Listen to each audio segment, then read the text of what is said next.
Okay, right. So Oliver started recording. So let's get going. Welcome, everybody.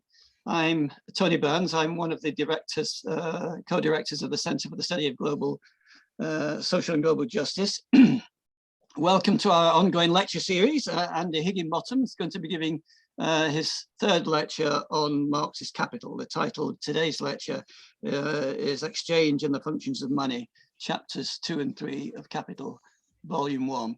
We have 90 minutes, roughly. That's what we'll aim for that. So I'm not sure exactly how long the lecture will take, 45 minutes, possibly up 50 or a bit more. But whatever's left of the 90 minutes we'll have for discussion when Andy has finished the lecture. He'll be sharing a PowerPoint, of course, but once the lecture's finished, it would be great if you could actually turn your cameras on. We could actually see each other. That's always makes for a better discussion. And thank you to those of you who've already done that. All right, okay, Andy, over to you. Thanks very much. So I'm just going to share the screen. And here we are.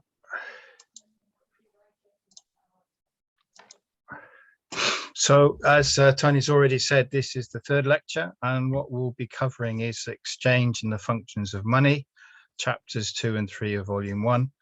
I'm going to spend about 10 to 15 minutes on reviewing chapter 1, just because it is difficult, and I just thought of another way of presenting some of the issues. And I think, you know, the reading group is still in the middle of that chapter, so hopefully it'll be helpful.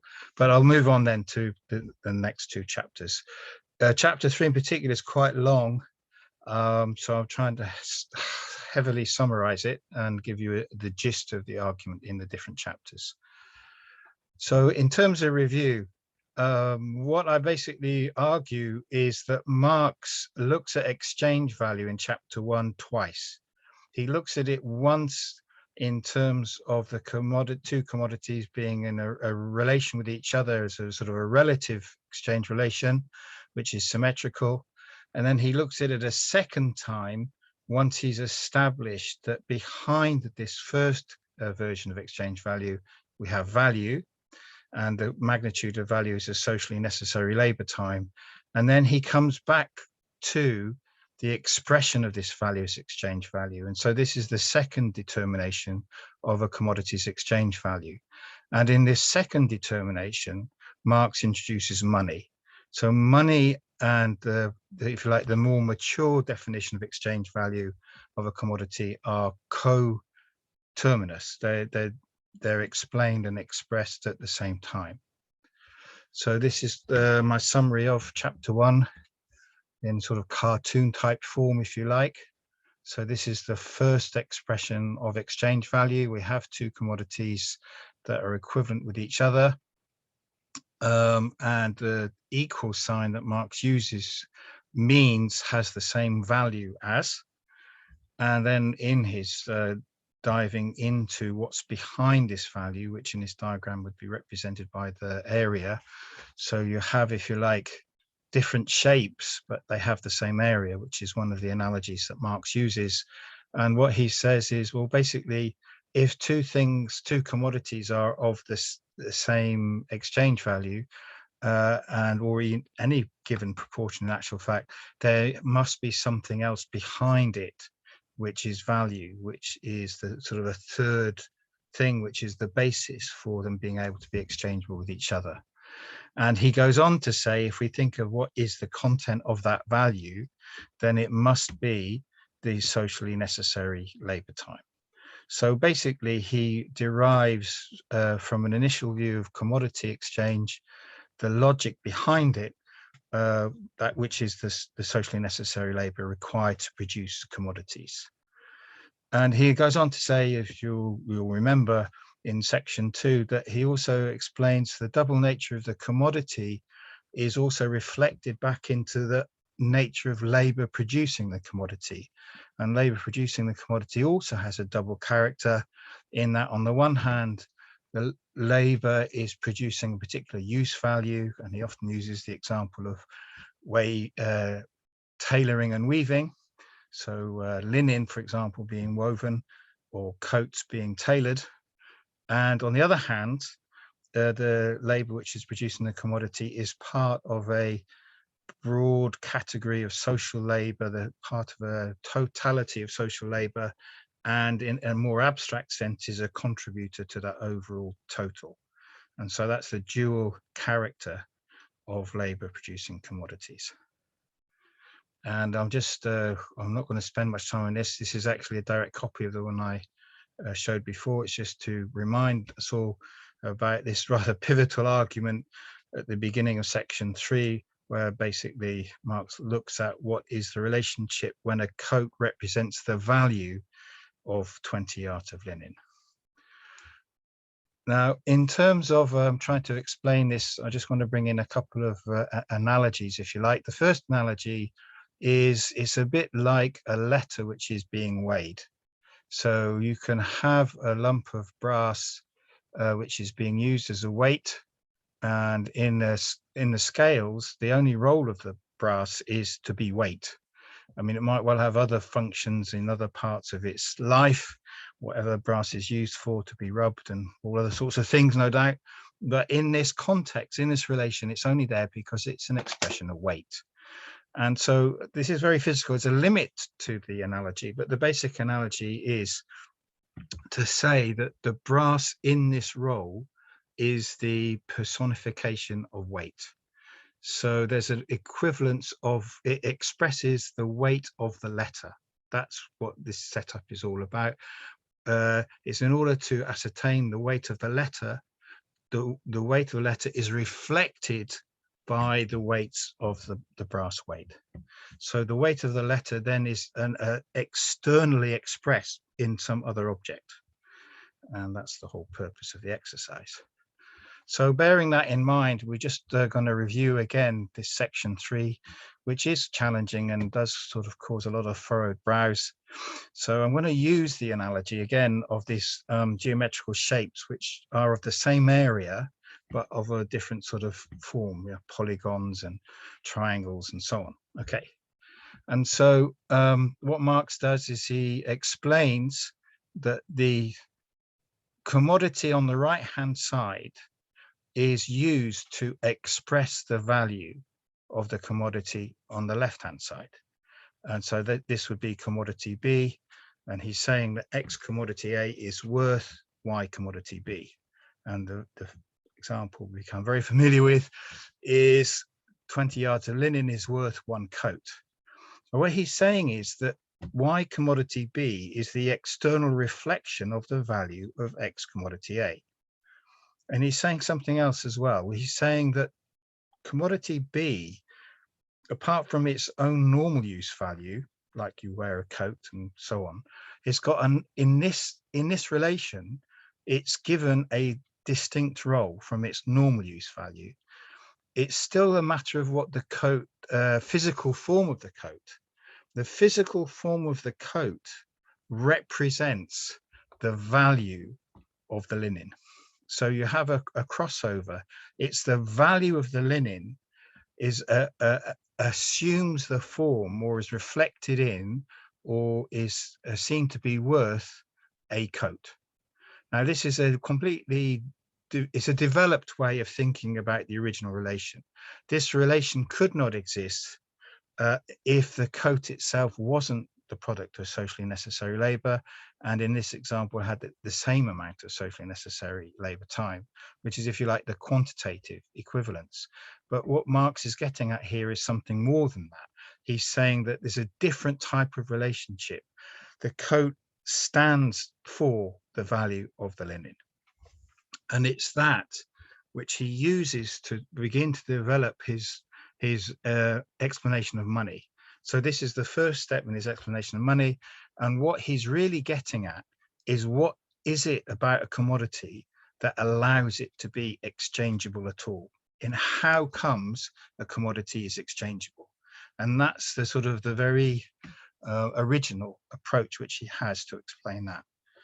And he also noticed something in reading this through again, and certainly reflecting on how chapter 2 reflects back and the later parts of chapter 1 reflect back on this section, he is giving it a historical sequence as well as, if you like, a logical progression. He does do both at the same time. And that causes a lot of debate in terms of how much it is more logical, how much is more historical. But there is evidence for both points of view, I have to say, having looked at it once again. So this is the first and the basic idea, okay, that the value of the linen is expressed in the bodily form of the coat. That's step one. And this is the crucial step. Once we get this idea, all the rest just does begin to fall into place. So what Marx then does is he just expands this, is if it's the case that 20 yards of linen can be said to be worth one coat, then maybe you can also see other commodities put into this role of the equivalent. So it could be tea or 40 pounds of coffee or 2 ounces of gold. So any of these commodities, if it's a sort of a series of rather accidental exchange relations, could be put into this role as that which is expressing the value of the linen.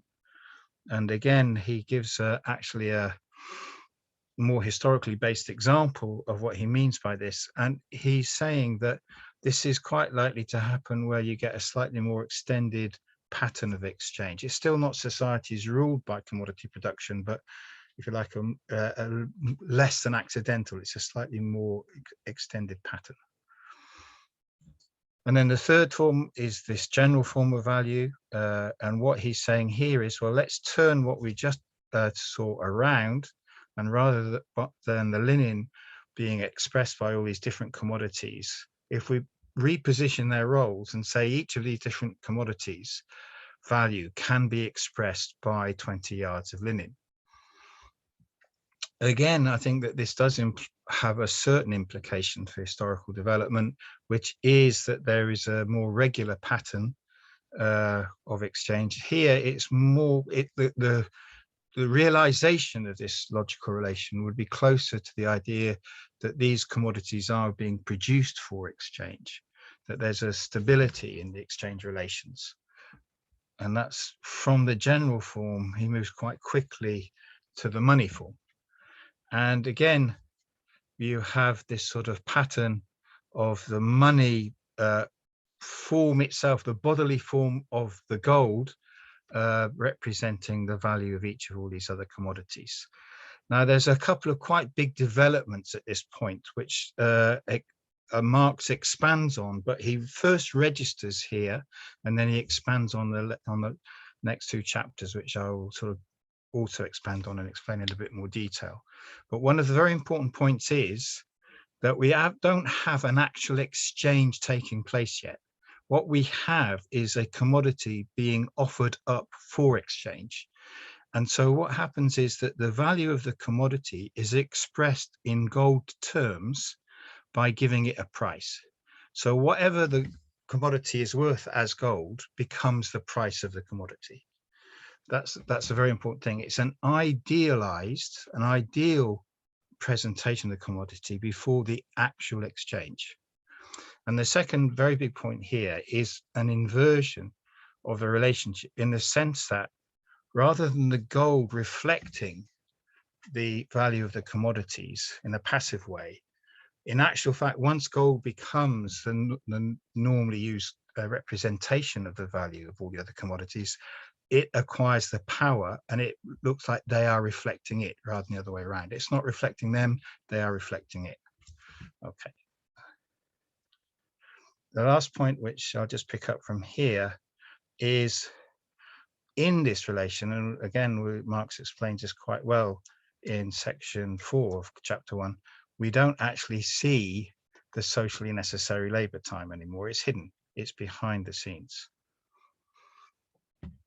There's a sort of an argument which Marx uses here, which is known as the universal equivalent.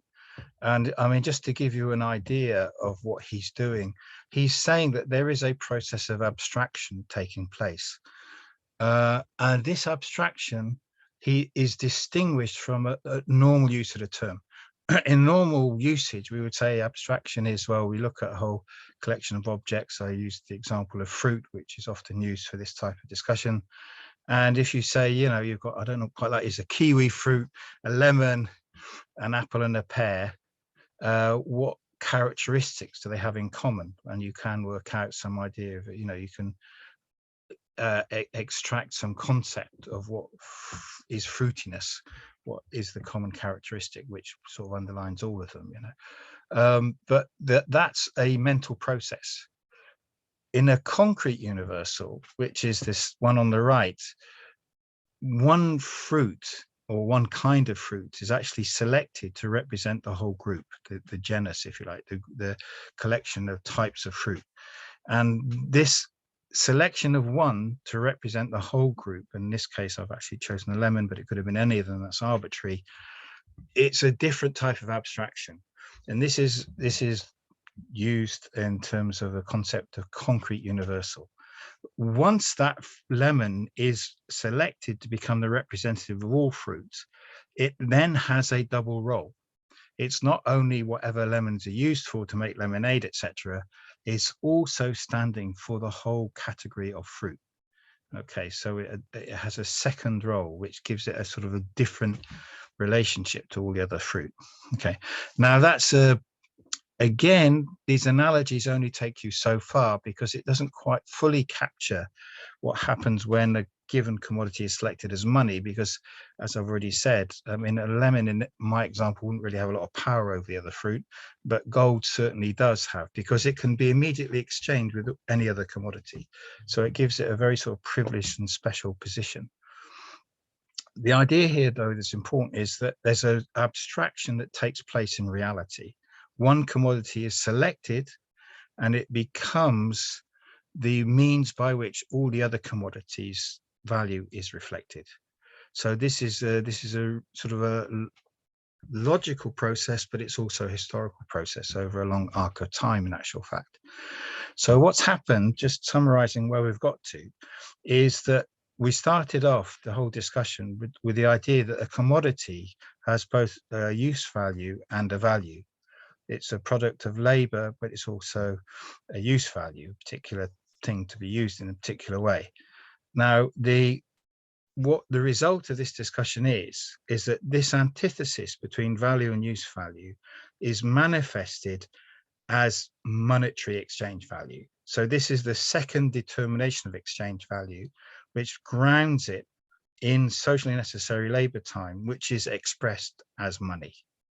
Okay, so there's a real abstraction which is going on here, which is an abstraction of the value of commodities and the way in which that value actually has to occur in its appearance. It's the necessary form of appearance or value. The abstraction has got different dimensions, in actual fact, in my view, and this is quite a big debate in the literature. The first dimension is this notion of equality, whether it's a weaver's or a fruit maker's or a lemon picker's or a tailor's labor. So long as it's the socially necessary labor time for that particular commodity, then there's an equality across all kinds of commodities. Is the first point. The second point is the abstraction is from commodity values to their external representation as money. So money is the universal equivalent of all commodity values. And the third abstraction is that what is really a social relation between different commodity producers in a community of commodity production exchange. It's a social division of labor where we have different commodity producers, but because they are privately producing their commodities, what happens is the way they connect is through the things that are made, through the commodities that are the products of their labor. So the social relations become converted into a relationship between things. And this is the idea of commodity fetishism. So this diagram, I'm trying to summarize what I think is Marx's presentation of commodity fetishism. He's basically saying in the yellow zone, this is the sort of the realm of markets and commodities exchanging for money. And so everything is about commodities and money. And we are fixated on that. And we don't see that behind this, all of these commodities are actually the products of labor. And in particular, what we don't see is this abstraction of the individual types of labor to a community of social labor. And indeed, money itself is the product of a certain amount of labor and is abstract and concrete labor. It has a very particular way in which the concrete labor of money is presented to the world, because remember, it's the actual physical form of the commodity, which is money, or is in the equivalent role. The physical form, remembering back to the coat, Marx is arguing, it becomes the embodiment of value. So the physical form of gold becomes the embodiment of value of the other commodities. So it's a weird and unusual combination of absolute and concrete labor, in that the concrete labor producing this physical form is immediately counts as abstract social labor. And that's a sort of a twist in the tale. Okay, so the secret of commodity fetishism is because the commodity reflects the social characteristics of men's own labor as objective characteristics of the products of labor themselves. And they appear as sort of natural properties of the things, rather than as the labor activity which produced them.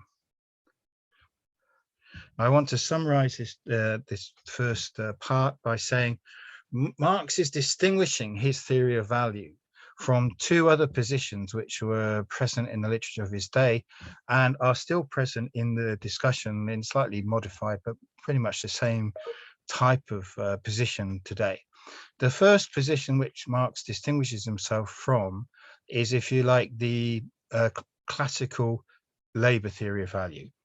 Marx says it's not so much wrong as insufficient, because it's only really explained the substance of value, but it also needs to explain the form of value. It needs to explain money and price. Certainly Ricardo and his followers tended to take both money and price as an unexplained given. And Ricardo really misses this point about money is the measure of value. Actually, he starts with his theory of money more as a means of circulation. And in today's debate, this type of position, which you might call a sort of like an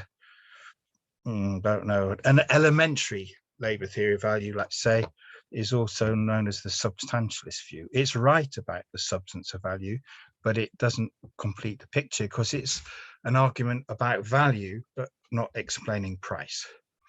Now, there's a second position, which is the polar opposite, if you like. And this in Marx's time was argued by Bailey. And Bailey says, well, all we've got actually, when you come back to it, is still just relative exchange values.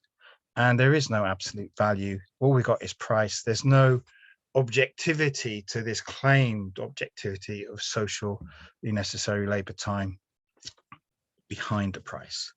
And this type of position by Bailey, of course, is pretty much what's inherited in orthodox economics. He was a link, if you like, between the classical and the neoclassical paradigms of orthodox economics. And against this, Marx is very hard. He says, no, completely no, not. There is an objectivity to value, and value is intrinsic to exchange value. He distinguishes exchange value from value, but he also connects them, and he keeps the connection. It's an objective social reality. Commodities are still products of labor. What they are is products of labor in a particular form of presentation, in a particular way in which they engage in the marketplace with other producers, but they are still products of labor. Okay. Right, I'll leave that point for now. I will take a slight pause. What I want to say here is just to comment on Marx's control of his material. He's definitely trying to explain a very complex totality, and he uses categories of relations, forms, and processes to do so.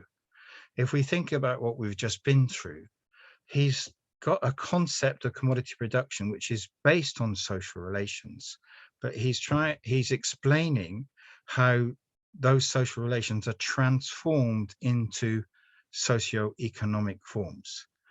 I mean, you could call them social forms as well, but in general, they're sort of, it shifts the focus into what's generally considered to be the economic. So it's a social relation that is transformed into an economic form. So he's got quite a close consideration of form. He talks about the commodity form, the price form, and the money form. And what he's looking at is how these social constructions are objective and how they are shaped as social objects. And his real sort of underlying mission here, I think, is he's looking at how internal relations coincide and correspond in some tension, but they do correspond with their external forms. Now, in this early part of Capital, there's a lot more attention, and we'll come on to it in the second part of today's lecture, on circulation. This is actually not true for the rest of Volume 1.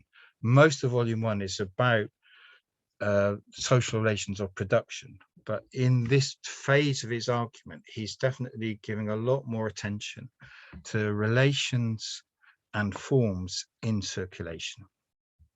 And what he's basically arguing is a step-by-step exposition, which is going to lead him to the idea of capital in circulation. So he starts with the commodity, we've moved it on to money, and he will move it on again to capital.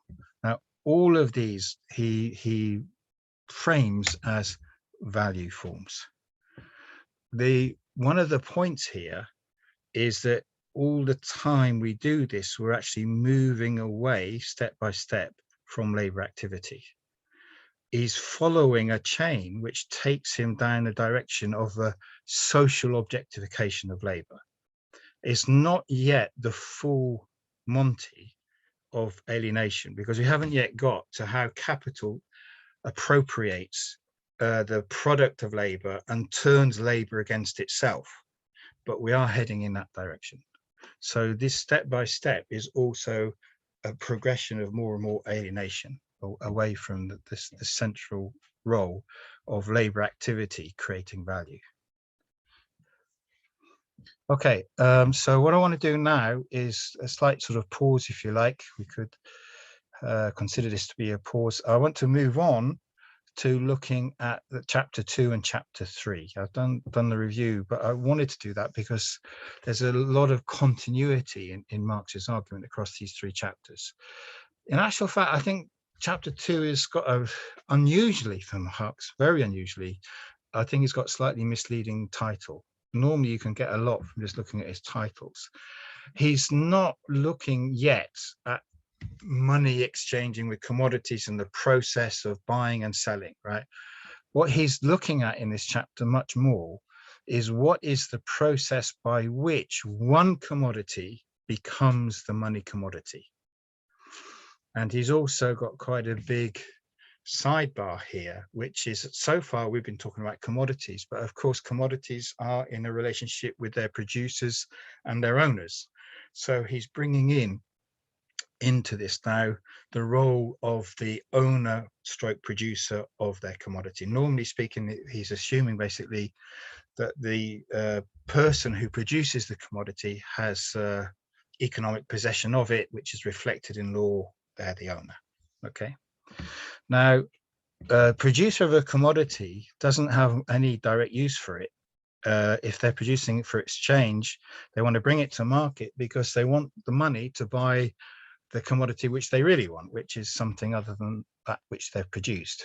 Okay, so the commodity is a universal equivalent of their own commodity in a sense. Individually speaking, their own commodity is like their universal equivalent. It's their ticket into the game. It's their entry into the market.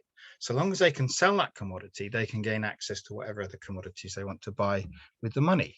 Okay, but if you look at it from the point of view of the process overall, or the relationships overall, then it's money which is the universal equivalent. And what Marx argues, he doesn't give a lot of historical evidence for this, and I don't know how strong the sort of counter evidence might be, but he argues that there's a two things happen simultaneously. He's saying that the more commodity production and exchange becomes generalized and becomes normal, the more there is fixity on the best commodity to perform the role of money. Okay, so a particular commodity comes to the fore as the stable money commodity. And of course, this is, I mean, I definitely think that we're talking about sort of what's called known as the early modern period here, really, and the sort of late feudalism, early capitalism type stage. The other thing that he's thinking about in terms of the characteristics of the money form is that remembering our coat, so we can wear a coat, or the bodily shape of the coat is in the exchange relation, the bodily form of the coat represents value of the linen. Okay, so gold is a commodity which has got its own uses. You can do lots of different things with gold, put them in electronic circuits, for example. That would be its normal type of use value, but it's also got this second use value, which it is being adopted as money. Okay, then even beyond that, the money form itself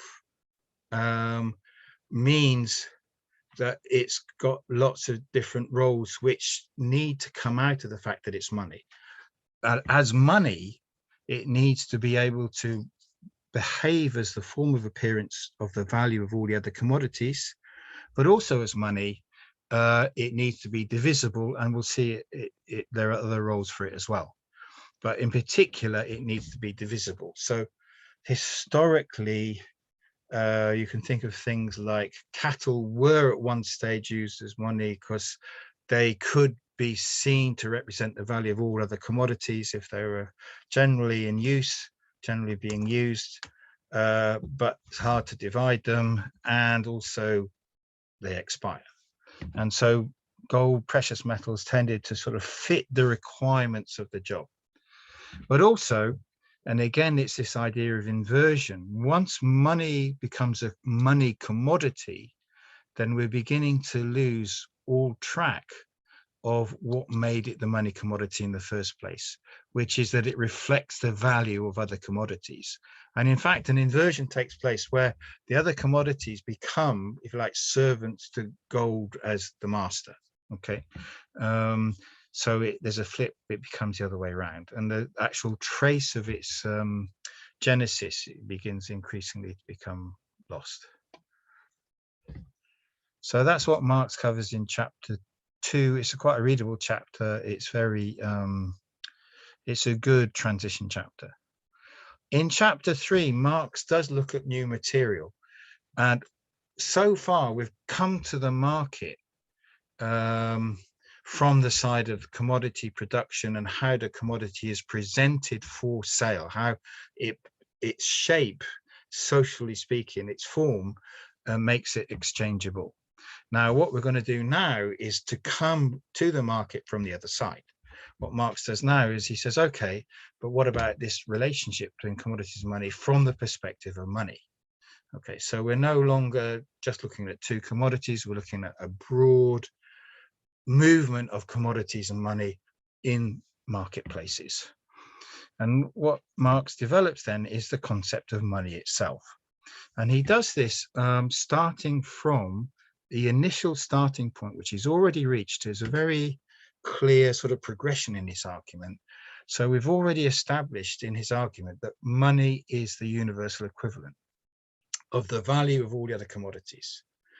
Then what he says is he moves from this role as the necessary form of appearance of value to the different functions of money and the way that money actually exists, its modes of existence. And he, what is particular to his theory of money is that he recognizes that money is a symbol, but he argues all the time, he makes a connection which leaves the traces in place that it's more than just a symbol. And also, in contrast to other theories of money, again, he knows that money has a function as a medium of exchange. In other words, it's, if you like, it's the oil that lubricates the machine of the market, right? But it's not his starting point. His starting point is prior to that. He's saying that money can play this role, this function, because it's already been established that it's the embodiment of value. So his theory of money connects money to his labor theory of value. It's a labor theory of money, if you like, and the different mediations and forms are built upon that starting point. And what the structure of this chapter is he contrasts, in actual fact, two distinct functions of money. The first is money used as the measure of values, of the commodity values, which is, if you like, the setting up of the putting in the shop window, the adoption of the price form. Okay, that's the first function of money. And then the second function of money, which he does sort of tease out the distinctions of, is how money is used in circulation itself, the actuality, the movement of commodities, the movement of money, the payment, the purchase, the selling and buying, basically. So we'll come to that. And then thirdly, in this chapter, which is very, you'll see it's quite an extensive, it's quite a long chapter, right? He comes to a third angle on money, which is in the first angle, the measure of values. What we'll find is that money can be ideally represented. It doesn't have to be actually present to be used to price something. And in the second example, what we'll see is, as a means of circulation, other socially or normally state decided forms can be used as substitutes for the gold as a money commodity. So it's substitutable as a means of circulation. But that leaves a third category, which Marx comes to, where there's certain functions of money where you actually need gold to be there. The gold has to be there. So the sort of the latent role of gold comes back to the surface again in these other positionings of money. So I'm going to go through them. I know we're going to be quite tight on time already, but I'll do that without trying to skim too much.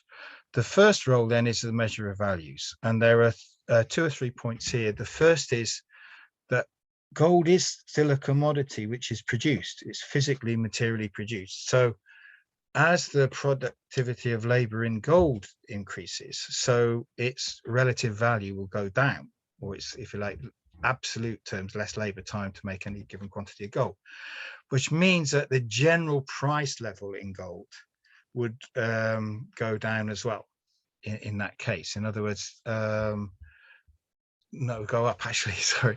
If the productivity of labor fell in production of gold, then the price level would go down. I have to correct that to make it clear, okay?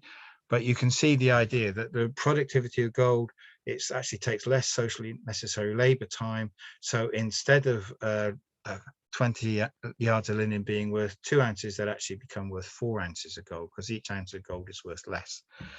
The major transition here is from value as such of gold, the gold as the expression of value, to price as the expression of value. So what's he saying here? He's saying that the state has to, gold is already being used as money, but it needs to be regularized, and the state steps in. So it will agree what the weights are. They can be grams, they can be ounces. That's known as the standard of price. But the standard of price might start off as being a certain number of grams or ounces, but generally speaking, it evolved into sort of francs or pound, shillings and pence and so on as labels for certain amounts of gold. Okay, but this standard of price setting and the minting of gold commodity to become actual gold for use for monetary purposes requires a central authority of the state to do it.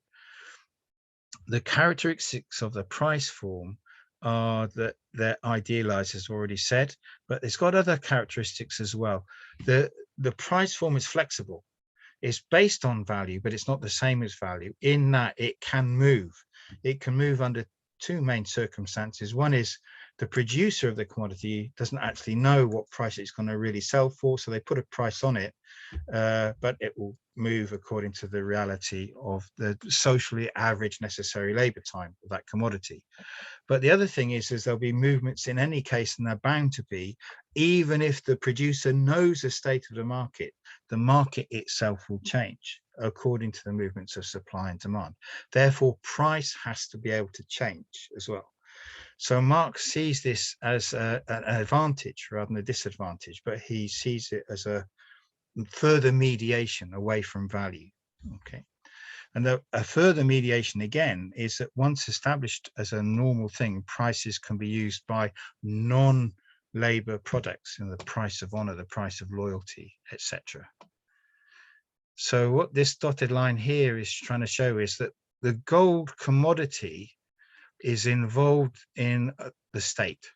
The state gets involved, dollar bill, the power of the state is related to the power of the dollar. And this is, I will go quite quickly on this, but if we go back to my original example of the scales are used by the post office. The post office isn't only interested in the weight of the letter, it's interested in the weight because it's going to put a stamp on it, or the customer's going to put a stamp on it.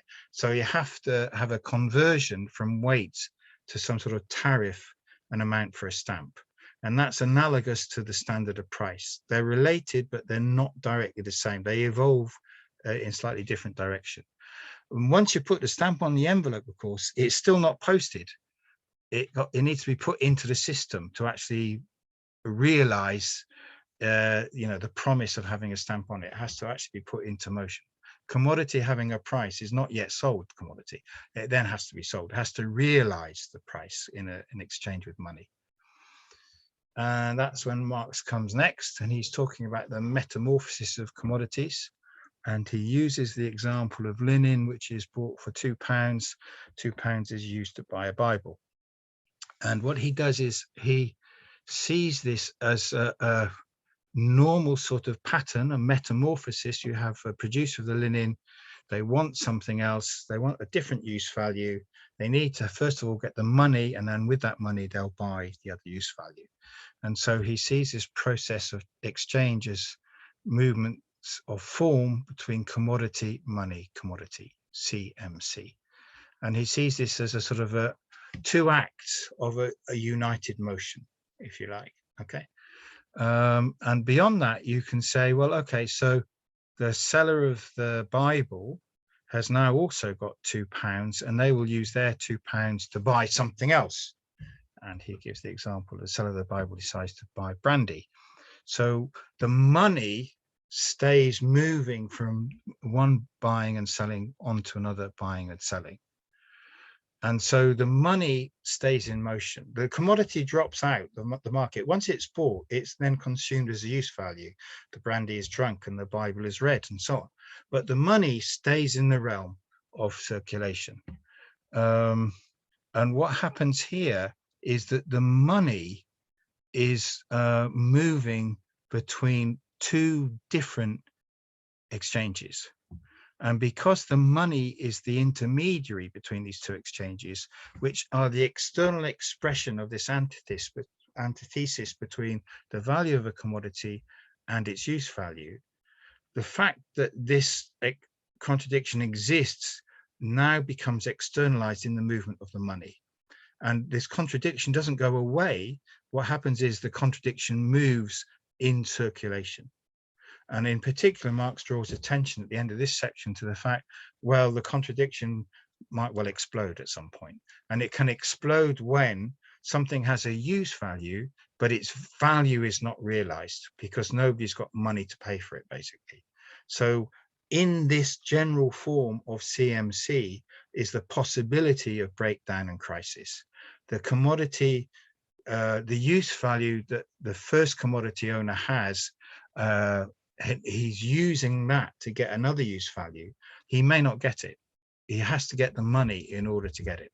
And if he doesn't get the money, then he suffers. So Marx concentrates on the circulation of money. This is a little bit technical in a sense that the dominant theory of his time really started their theory of money at this point rather than anything earlier. And what he's basically saying is that the velocity of money and the amount of commodities are two things which together will tell you how much money you need in circulation. Those are the two main variables. So this, and one sort of, what's the word, main theory of money at the time was, this is known as the volume theory of money, basically, that how much money you have, how much money is needed, is just a function of how many commodities you have, what their prices are, and how quickly the money circulates. And it's kind of like restricted to within this function of money. But what Marx has shown is this function of money is itself caused by the earlier and sort of like logically prior role of money as the measure of value. And then finally, in circulation, money as gold can be substituted, because when money is in circulation, it's really just acting as a symbol. It doesn't have to be the gold. It could be something else stamped as though it was the gold. And this historically came about because people used to rob the coins. They used to start shaving the coins. They used to take, clip the coins, if you like, and so on. And so the actual money was worth less than what it claimed it was worth.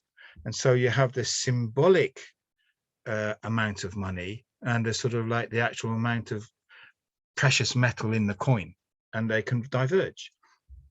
And so what happens over time is the state doesn't even need to put gold into coins. It can put anything into coins, so long as, you know, brass or any other metal, or it didn't have to make coins at all. It can make notes, and to say this amount of gold is this worth, this is the equivalent value of this amount of notes with a £5 stuck on the front and so on. Okay, but it needs the role of the state to do it. It can't, anybody can't do that. It has to have a, again, this is money as currency, it's known. Okay, it's money circulating in a sort of like the retail of money, the retail trade of money, and it's a currency which is backed and organized and directed by the state. I'll just give you a little side example of this, which is in the news just this year. Actually, it's a quaint little story in one sense, right? This gold coin was found by a detectorist. If you want to know what detectorists are, I do recommend the TV series. It's very funny. But the story of this gold coin is that it was actually made in Africa, pre-feudal, pre-capitalist, or I don't know, pre-feudal, but early feudal. Africans were producing gold, which ended up in hills somewhere in south of England. But the value of the gold was worth far more, much more than the value of the denomination stamped on the coin. So therefore, nobody used it as a coin because they'd rather hold on to the gold. The gold, the socially necessary labor time basis of the gold as such was higher than what was stamped on it as a coin. So they just got hoarded. They got minted, and as soon as they went into circulation, people just snapped them up and said, "Thank you very much." So we now come to the third point, which is this sort of transitions to, which is there are roles of money where only gold will do. Okay, it's no longer the idealized price. It's no longer the substitute coins and notes. It's gold itself that has to be used. And Marx explains the certain circumstances where this might be the case, where gold, the money commodity, steps forward into the limelight rather than staying back in the background in the other functions. And he uses, again, a historical example. Again, you might want to test the history, but he's basically said, if you like, naive hoarding, where gold is used as if the accumulation by the wealthy of the surplus production of a society, basically. And that's kept by the ruling class in the society in the form of hoarded gold. So what is a hoard? A hoard happens when an owner of commodities sells the commodities, but rather than using that money to buy other commodities and then consume them, they just keep the money. So the money builds up, it builds up and builds up. The generalization of commodity exchange, which Marx has already told us about, and the fixity of gold or precious metals as the money commodity, which he connects with that. So we're coming into the early modern period again. He says, when in this context, hoarding has got no bounds. I mean, it just doesn't stop. There's no limit to it. There's nothing to stop it getting bigger and bigger. There's no reason at all. And he also gives another reason why the hoards will grow. Because if you remember, he's got this, well, I'll come on to actually for next slide, right? But what he's basically saying is hoards can get much bigger in modern society. And I forgot the sequence, but here is the reason why they might get much bigger in modern society. And what he builds this up from the idea that when you sell a commodity, you don't necessarily get the money. Okay, there's a delayed payment, because this is very normal in business today. But you know, from I don't know, from time back, it would be the case that it's basically a sale on credit. So the commodity physically changes hands, but the money doesn't yet go the other way. So in other words, the money is a contract to pay at a later date. So the seller becomes the creditor and the buyer becomes the debtor. So out of commodity exchange emerges a different or further relation of a creditor-debtor relation. Okay. And of course, this type of relation can exist for other reasons in other societies, and is actually a form of class struggle in other societies. But in the context of this emerging commodity focused society, what happens is, okay, so you've got a debtor, and you have sooner or later the debt's got to be paid. And what happens is you get this buildup of debts and a swapping of debts from one person's debt gets swapped for another person's debt and so on. But then the debts have to be settled. And so you have a buildup of debt over a period, and then you get a settlement date. I mean, typically the end of the month or whatever it might be. Okay. And on that settlement date, the money has to be there to pay it. And Marx says this is a much more modern reason why hoards get generated, because the reserve fund has to be built up in order to pay off the debts at the settlement time.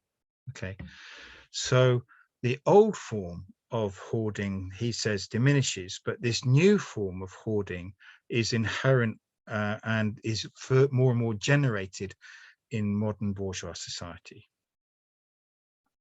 And finally, and we are getting close both to my exposition and to the time limit, gold is used in international payment. So national currency is national currency in his world. It was only really limited to any given nation state. And so gold is used to make payments between different countries. So it's used as the universally accepted universal equivalent of value. Okay, I think his account of how gold enters into the system from its points of reduction is slightly problematic and not very clear, I have to say. And I think that he could have even connected what he writes here a bit better with what he wrote at the end of volume 1 about the genesis through a large degree through enslavement and through colonialism, because a lot of gold came to Western Europe, for example, as we've already noted, from Africa, and then of course from the plunder of Latin America and other colonies. So I'm not so convinced about these points here, I have to say, about how gold comes into being into the world system. In any case, this does end Marx's first take on commodities and money. The biggest joke in the whole thing is back on page 142 when he's talking about the equivalent form of value, and he says the problem's already solved. But I have to say that as a first take, Marx has solved a lot of issues about money once we get to this point. He has explained money and its different usages and functions, and he's managed to do this by building up from a labor theory of value through this idea of value form. So just to repeat it, we have commodities and money are both value forms, and that's how he gets to it. But it's also worthwhile thinking about how far Marx has still got to go. So what he's really doing here is he's established commodity and money as prerequisites for the rise of capital. And he's going to come back to them, and he needs to come back to them, because once he's established the rule of capital and the capitalist social relation as such, then we need to look at commodities and money again as consequences within the capitalist mode of production, as posited by capital itself in this quote from Coletti. So we will come back to this and have further takes on the commodity and money, not only as value forms, but as capital forms in actual fact. Very near the end now, so I just wanted to highlight a slight change to what I gave in the first presentation, which I gave a lot of attention to the structure of the 3 volumes. And I think I would add the role of money, which he's elaborated so far at the beginning of volume 1. He comes back to this in a very big way in volume 2, where he talks about money capital. And he also actually explains this point that I was just ending on about the role of the hoard in modern capitalist circulation. And it actually is quite an important stepping stone in the general theory that he's arguing. And then the second big connection, which I didn't point out hardly at all, is what's the difference then between this theory of money, an elementary one, which clearly does include earlier forms of commodity production as well as capitalism, to a theory of money where it's very clearly and explicitly within a developed capitalist mode of production. And he does come back to this. It's not a finished product. These chapters are quite problematic in terms of how far Marx got with the text, but you can really tell he does definitely engage with that material. And the crucial addition beyond what we've said so far is the notion of a credit system. Banks, state, and interest rates. Okay, but the focus, the nucleus of all of that is that capitalism has a highly developed system of credit. So this is the last slide, just to conclude. The reading group is, I believe, extremely serious and engaging with the topic quite well. It might be worth thinking about a procedure or developing a capacity to highlight rather than read everything aloud, but I certainly don't want to force that. I just want to suggest that to see if it will work. I mean, I think these chapters on money might lend themselves to not reading everything, but looking for sort of highlight points, paragraph by paragraph or page by page. And I've also put in there some further reading. I don't think the 2 of the main guides are very good on this at all, actually. If you look at them, you'll find that they don't say hardly, Fein and Sadfilo, for example, don't say hardly anything about this whatsoever. Heinrich is the polar opposite. He's got an awful lot to say about this, but the question is you're right. And I think Harvey and Tuna, to be fair to them, are actually better on this material. But the material I really recommend to read to get to grips with this, the most accessible one in English are the essays and the chapters by Rubin. And then we have some other materials here below. Okay, I just about 55 minutes, I think, from starting point, and I'm quite happy to stop now. Brilliant. Thank you very much, Andy. Right, okay, excellent. So we have about half an hour for question and answer. Perhaps if you take the PowerPoint away, Andy, yeah, then we can, I think Oliver's stopped recording now, so the lecture's recorded, but not the question and answer. Right, okay, so as I said, it would be great if you could switch your cameras on. That would be fang-dabby-dozy. Especially if you're going to ask a question. So presumably they will be in the chat. I'm just opening up the chat to have a look, see what's there. Or you can put your hand up and ask a question in the conventional way. But let's kick off with one in the chat. I can see one. Karen, okay. It's quite long. Question: how would Marx view the institution of slavery with the extraction of wealth through slave labor and very low wage work with profit or value going to the owners? Question mark. Does this profit and what is built with it in society have a value in its contribution, in inverted commas, to society? And in brackets, example, big universities built by wealthy people, the setup of elite societies, roles in the past? Question mark. Are these institutions a means of social circulation of valued hoarders, in inverted commas, as a product of labor. Well, that's quite a mouthful, actually. I hope I'm not sure. My apologies. I knew it's not my fault. Do you want to break that down a bit, or? Well, I don't know if Karen, do you want to speak to it at all? Do you want to? Yeah, perhaps Karen does. I don't know. Yeah. I'm just wondering. Marx was alive and functioning when slavery was still very active in the United States.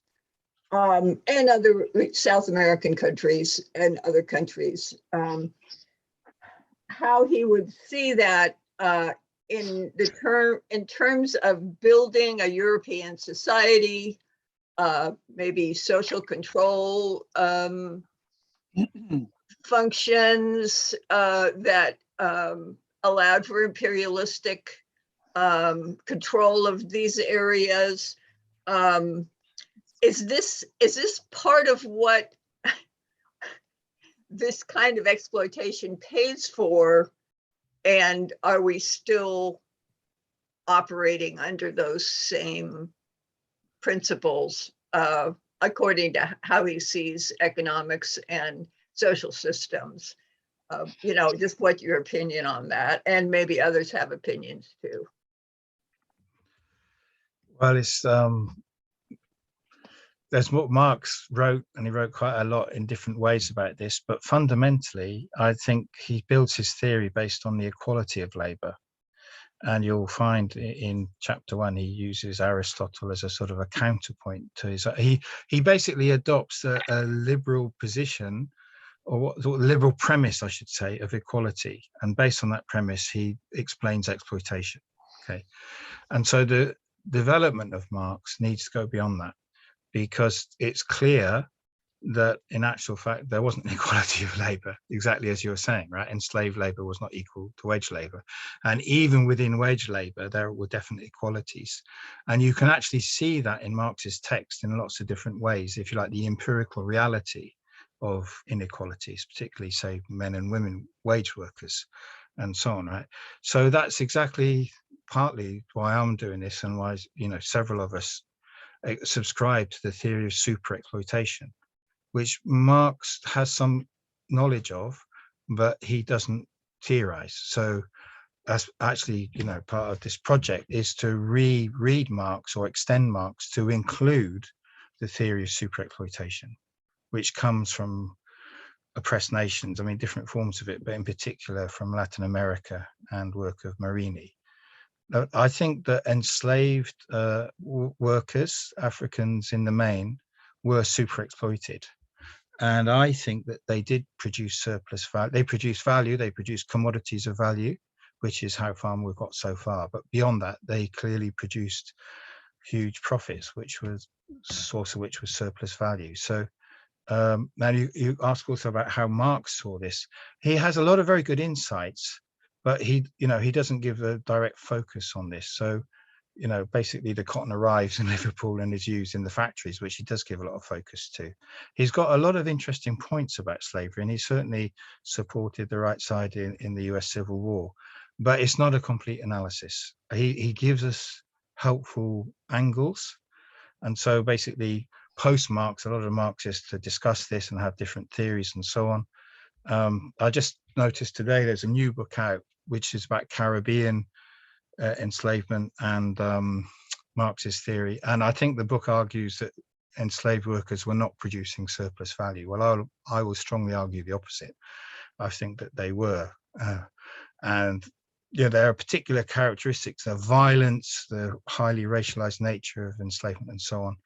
As we go through, we will keep coming back to this. And certainly if you're reading the section on Aristotle, which is in chapter 1, it's immediately there, the question of, equality or inequality. Okay, thank you very much, Karen. So I know